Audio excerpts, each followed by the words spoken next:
The South to me at that time was scary and racist. Applied, got accepted, and I got a huge scholarship. It just felt like home. We had class step shows. A class step show competition during homecoming. Yes. So we were literally practicing late night, sweating, trying to get them routines together when it was announced that Barack Obama had won the presidency. Because this was a dream that folks didn't think they would ever see in their lifetime.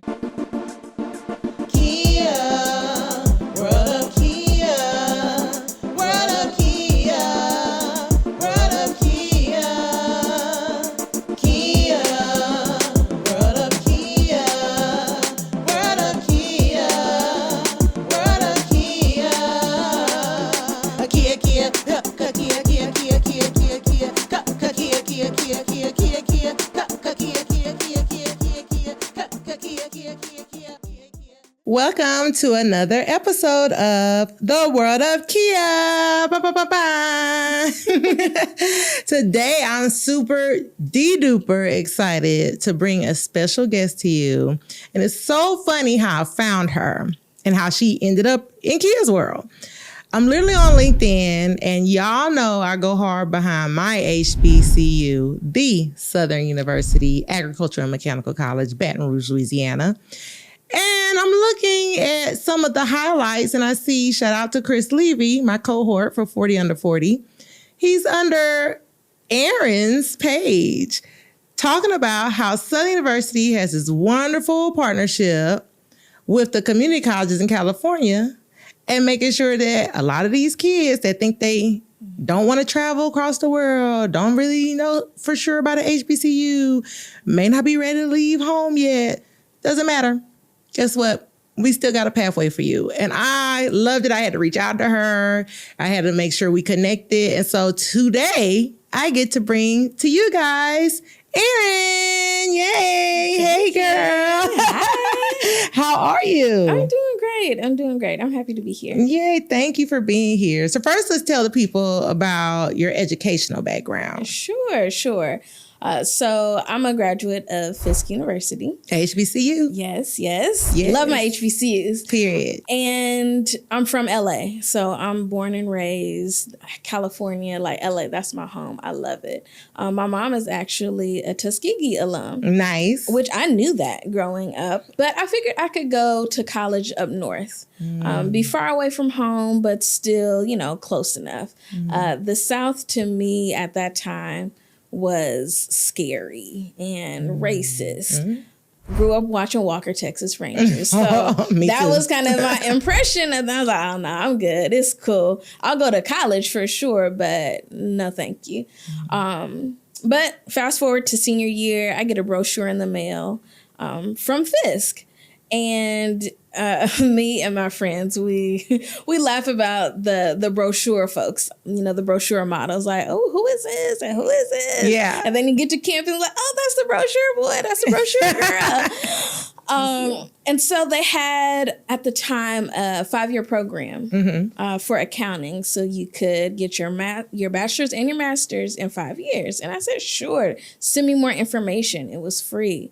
They sent me an application, free. I said, sure, why not? What's the harm in free? Correct. And at the time, just a little personal background, I'm the oldest of 3 daughters. And my sisters, they have the same dad. So that's who my mom was married to at the time. That was a toxic situation. And so I was like, you know what? I think I need to step away so that I don't go off on somebody and all of that. Yeah. Which... years later, talking to my mom, she was always kind of championing for me to leave and just, go ahead. California is not going anywhere. Home is not going anywhere. So applied, got accepted. Yay. And I got a huge scholarship. And so that's when I really took Fisk more seriously. I visited for their Scholars Weekend, and I was committed. I fell in love. I said, oh, yeah, this is it. This is where I'm going.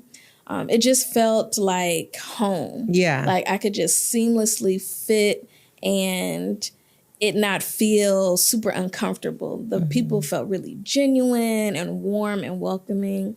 It didn't feel like a show. Yeah. You know how some schools, okay, we got new students here. We need to like put your best, like act right. Yeah. And I'm sure people were at their best, but it felt authentic. It felt genuine. It felt real. Nice.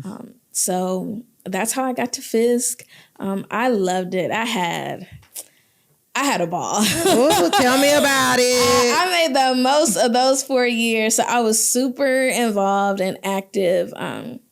And my Fisk group chat is like popping. Okay, still popping. Currently, 20 years later. Oh, I love that. And they always tease me when I would say like, no, I was shy. Like in high school, I was, very observant. Like, let me, feel it out. But my actual friends, like I'm, outgoing with.